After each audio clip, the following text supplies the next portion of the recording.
C'est l'un des dessins sélectionnés pour le concours du Centre Jules Verne, La fuite dans les Dolomites, par le peintre et illustrateur Alain Godefroy. Il s'agit de l'histoire d'un couple, Gustave et Fiona, qui vivent à Venise.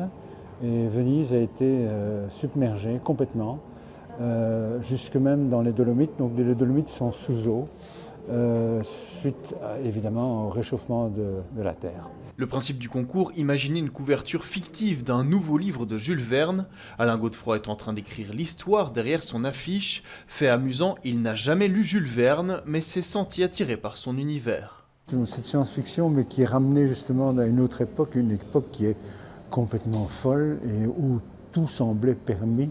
En tous les cas, si on le voit, la version de Jules Verne, où tout rêve était possible grâce à l'industrie qu'on découvrait, les nouvelles techniques, les nouvelles technologies.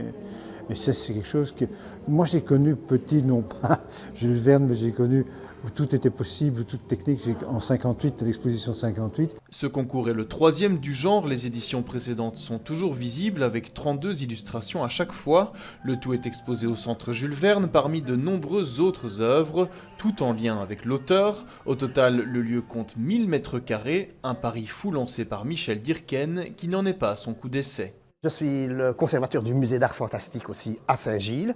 Et là, on avait quand même un côté un peu très gore, très science, sans.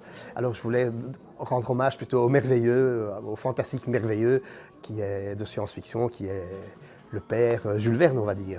Le Centre Jules Verne a ouvert il y a un peu plus d'un an et annonce encore de grands projets, entre autres dans 2 ans pour le 200e anniversaire de la naissance de l'auteur.